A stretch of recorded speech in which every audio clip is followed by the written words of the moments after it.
These are the notes for AP Calculus on the topic of evaluating. Okay, these are the notes for AP Calculus on the topic of evaluating limits analytically, which we're dealing with removable discontinuities. So the first thing you do when you have the equation of a function as opposed to the graph and you're trying to determine the limit is to use what's called direct substitution. Just substitute in what x is approaching, in this case 2. 2 plus 7 gives you 9. 2 squared is 4 minus 1 is 3. 9 divided by 3 is 3. So that's your limit, just 3. When you get a number like that, really just think you're plugging in the x coordinate and the 3 represents the y coordinate. So all this means it goes through the point 2, 3 and there's nothing strange happening. It's just an ordinary point on the graph. Let's try another one here. If we substitute in -1 for x, it would be -1 squared minus 1 over -1 minus 5. -1 squared is 1 minus 1 gives you 0 over -6. 0 divided by some number that's not 0, that's just 0. So that is your limit, 0.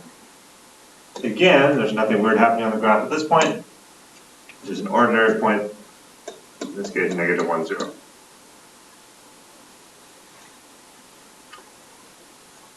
But before we look at some other limits where they aren't quite as simple as just giving you a number, let's look at how do holes occur in functions. What would cause that? So if we're given this graph with the f of x equals x squared minus 3, you can see the minus 3 is what shifts the graph, the vertex down 3 right there. How can we put a hole in the function at x equals 0? So what would cause there to be a hole there? Well, if we take f of x equals x squared minus 3, to create a hole at 0, what you would do is multiply the function by x over x, which is 1, right? So that's mathematically equal. You multiply by 1. So that would give you x cubed minus 3x over x. And take a look at what happened there. Even though we multiplied by 1, essentially x by x, in the original function, if you plug in 0, you get -3. But here, on this function, if we plug in 0, we're going to get 0 over 0.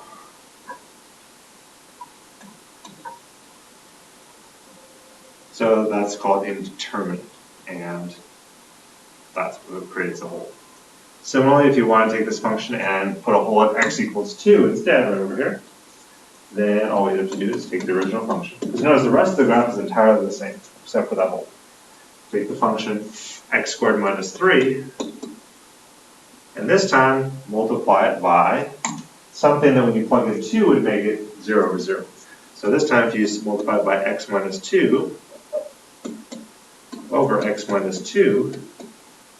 Not going to multiply that here, but you can see now originally if you plug in 2, you get 2 squared is 4 minus 3 gives you 1. However, when you plug in 2 here, you're going to get 0 over 0, which again indicates a hole in the graph.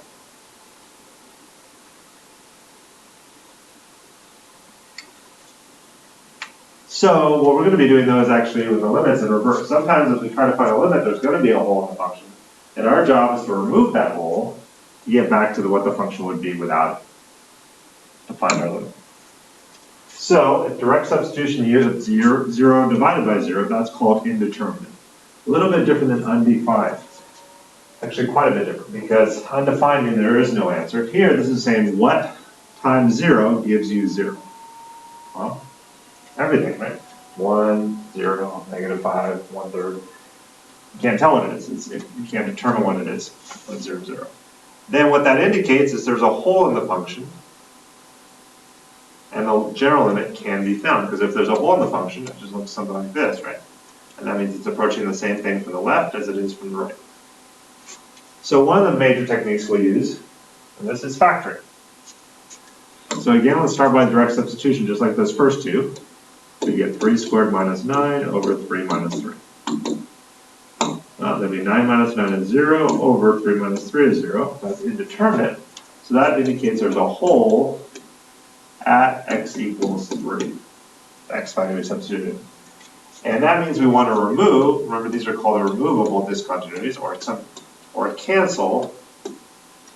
Well, if there's a hole at x equals 3, we'll similar to when we had a hole at x equals 2, it was at x minus 2 that was causing that, right? Here, when we're going to remove or cancel, it must be an x minus 3 out of the numerator denominator that's causing that hole.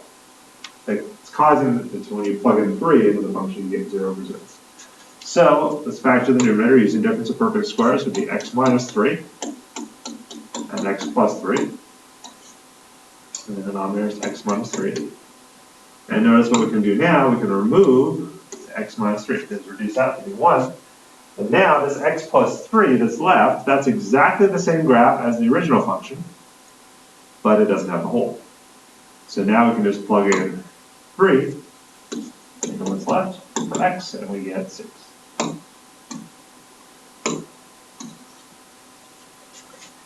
So let me just show you what this looks like graphically. So our original function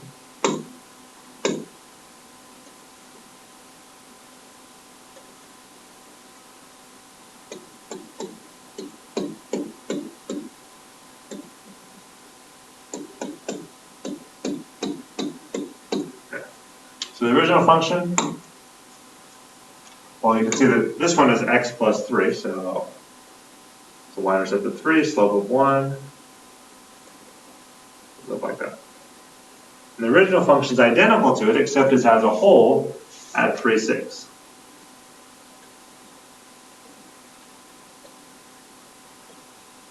Otherwise, it's identical.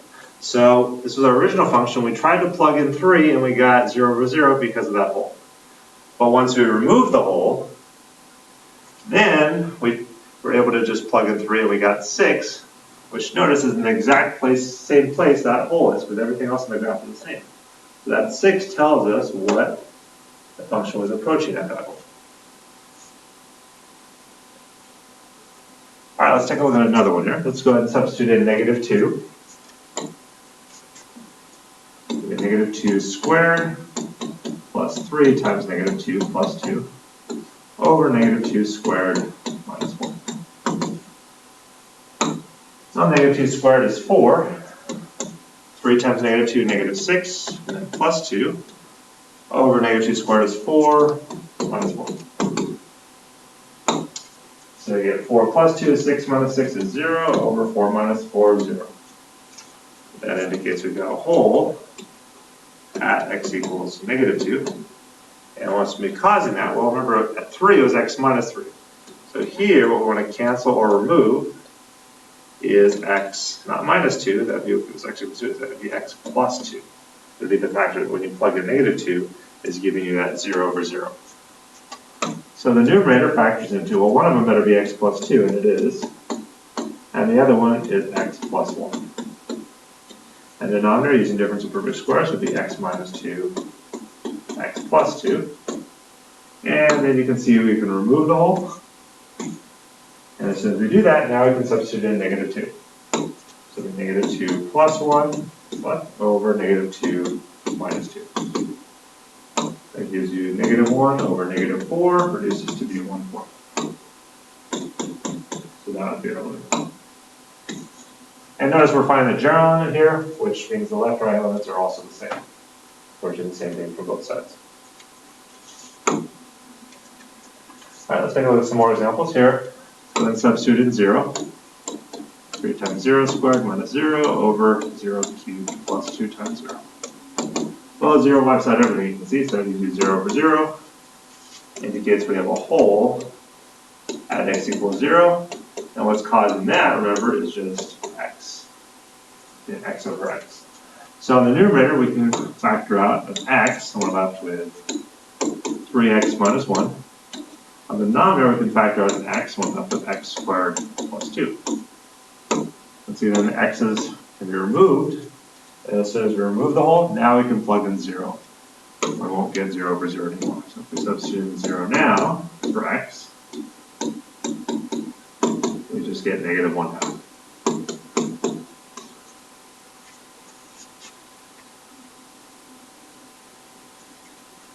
On the next example, again, you start off by substituting in 7.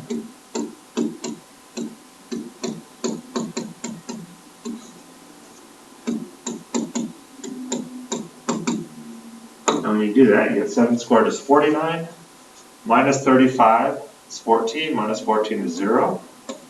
Over 21 minus 21 is 0. So you only get a whole at x equals 7, and we're going to cancel. Causing that hole is x minus 7. So that must be one of the factors of the numerator. And it is x minus 7. The other factor would be x plus 2 over. Here, the GCF of the number is 3, but that leaves you with 7 minus x. And is x minus 7 the same as 7 minus x? No, it's the exact opposite. When you subtract numbers, the order matters. So, all you have to do then is one of these, doesn't matter which one, you factor out a negative 1. So I'm just going to leave this x minus 7, x plus 2. And then on the denominator, I'm going to factor out a negative 1. There's already a 3 out there that makes it a negative 3. And by factoring out a negative 1, what that does, it changes the negative x to be a positive x, and it changes the positive 7 to be a negative 7. So now the x minus 7s can be removed. Cancel that, and as soon as we remove the whole, now we can substitute in 7 to what's left. 7 plus 2 over negative 3 gives you 9 over negative 3, which is negative 3.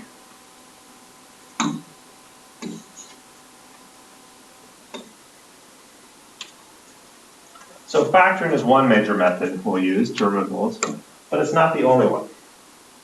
We also will sometimes use rationalizing, which means in math, getting rid of radicals. So we substitute in the 4, we get 3 times 4 minus 12 over 2 minus the square root of 4. 2 times 4 is 12, minus 12 gives you 0. Over, that's 2 minus 2 is 0. So we have a whole at x equals 4, and you want to cancel x minus 4. So in the numerator, it's pretty easy to see how to do that. You can just factor out 3, and there's your x minus 4. But on the denominator, we don't really see an x minus 4 right now. We have 2 minus the square of x. So the way we get rid of radicals when there's two terms, like this, and a square root, is you use the conjugate. And the conjugate of 2 minus the square root of x, remember, is 2 plus the square root of x. You just change the sign in between the terms. And to balance it out, you multiply the numerator by the same thing. Now in the numerator, we don't want to multiply that out because we can already see the x minus 4. So we're just going to leave it 3x minus 4 in factored form times 2 plus the square root of x. But on the denominator, with the conjugates, that's when we want to multiply them together.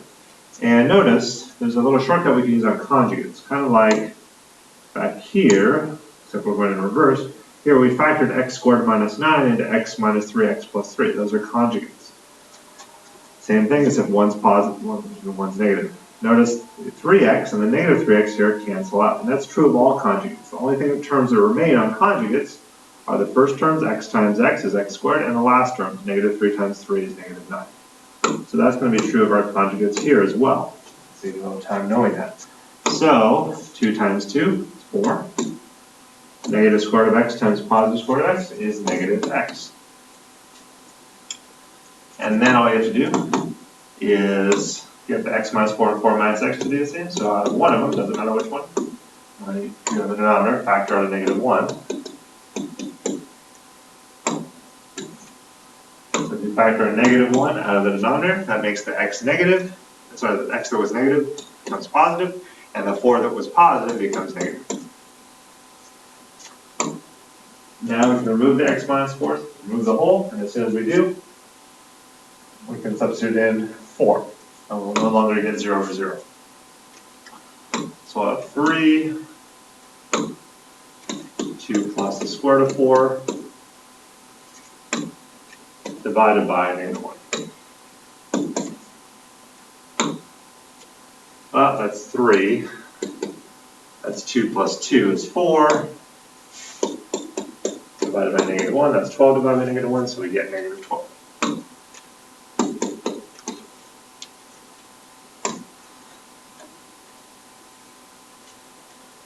Alright, let's try the next one here. Again, start with direct substitution. Substitute in 0. Well, that gives you square root of 1 minus 1 is 0 over 0. Tells us we've got a hole at x equals 0, meaning we need to cancel x. This time it's the denominator that's obvious where the x is, but not on the numerator. So we've got the square root of x plus 1 minus 1 over x. You might not be used to this, but you might just be used to rationalizing denominators, but you can also rationalize numerators because our purpose here is not to make this simpler. Our purpose is to find the limit. So if we multiply by the square root of x plus 1, change the sign between minus 1, that's the conjugate, and then balance it out by multiplying the same thing on the denominator. And then multiply these two together. Remember with conjugates, you don't have to worry about the inside and outside. That's going to be negative square root of x minus 1. Oops, sorry. Sorry, this was already a minus. The conjugate should be plus. Like that. Okay, so it should be plus. So the first terms, this would be a negative square root of x plus 1. This would be a positive square root of x plus 1, so those would cancel. So you only have to multiply the first terms. Square root of x plus 1 times the square root of x plus 1 is x plus 1. And the last terms, negative 1 times 1 is negative 1. The denominator you do not want to distribute out because you can already see the x there, which is what we want to remove and cancel. So just leave it in factored form, x times the square root of x plus 1 plus 1. Then notice the 1's cancel out. That's just x on the numerator. Now you can reduce x's. So all that's left on the numerator is 1. And now we can substitute in 0 into the denominator. We'll get the square root of 0 plus 1 plus 1. That's 1 plus 1 on the denominator, which is 2. So you get 1/2. So rationalizing, we have radicals in there, is another technique that can help you remove the holes and figure out your limit. And the last technique we're going to look at is simplify. So here, if we substitute in 0 for x,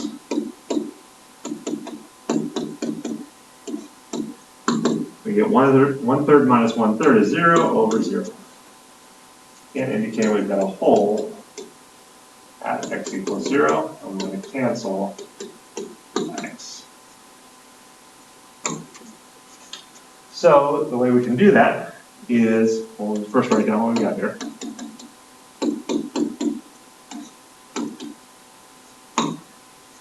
Is to get rid of the little fractions here. That's what makes it a little more complicated. We've got little fractions inside of big fractions. The easiest way, I think, to do that is by finding the least common denominator of these two little fractions. So the 1 over 3x, 3 plus x, and the 1/3.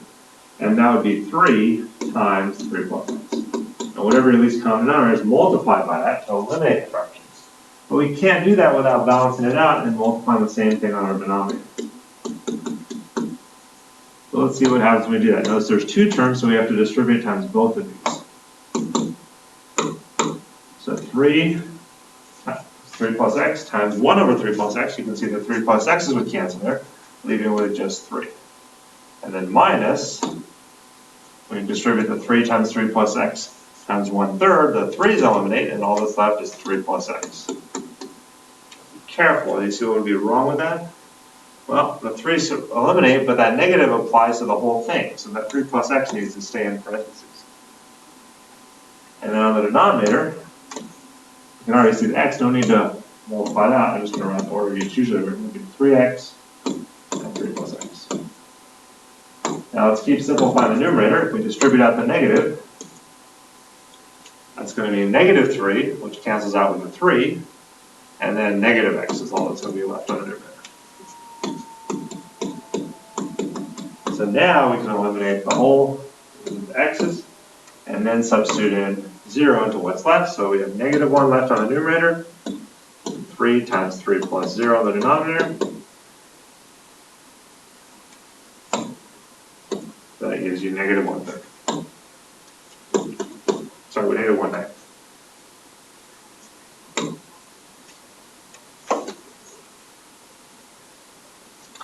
Now, this one happens to be t instead of x, but you still apply the limits the same way. Sometimes t will be our variable. But what's different about this one, we've got two fractions subtracted from one another. So if you just try to plug in the 2 right now, that's not going to help you figure out what the limit is. What you can do is get a common denominator, so make it a single fraction. So you factor out the 3 there, you're left with t minus 2. minus 4 over, difference of perfect squares factors into t minus 2 and t plus 2.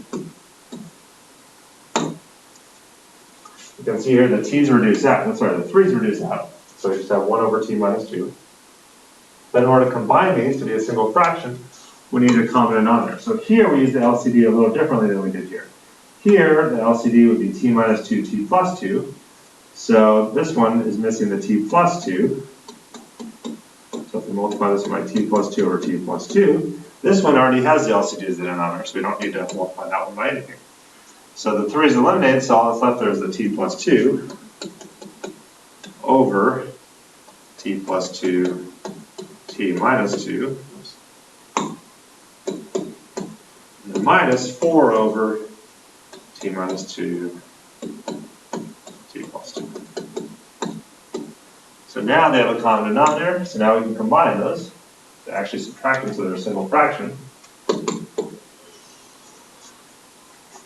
So t plus 2 then becomes minus 4, 2 minus 4 is negative 2. So we get t minus 2, and the denominator stays the same.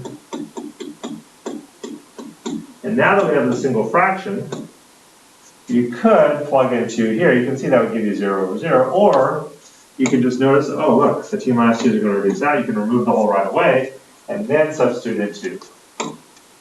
You know, 1 over 2 plus 2 gives you 1/4.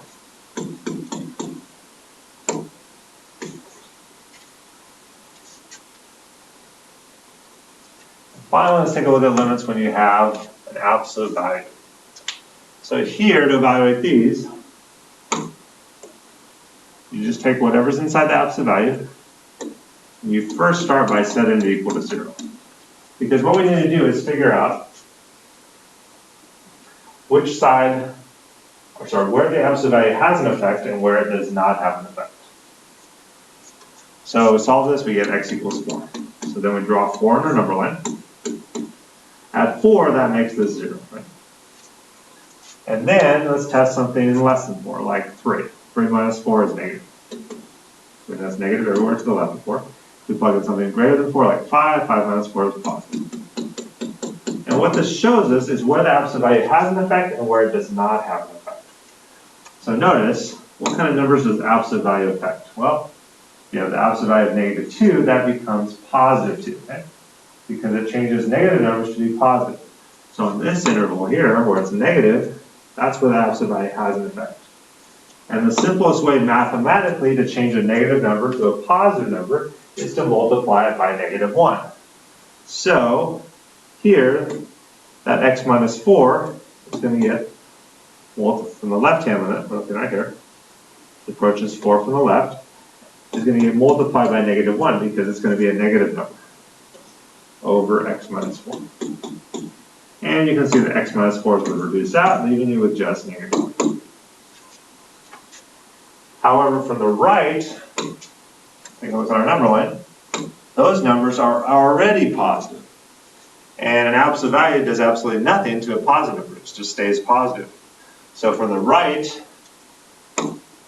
this absolute value has no effect. It's not going to change those numbers, they're positive anyway.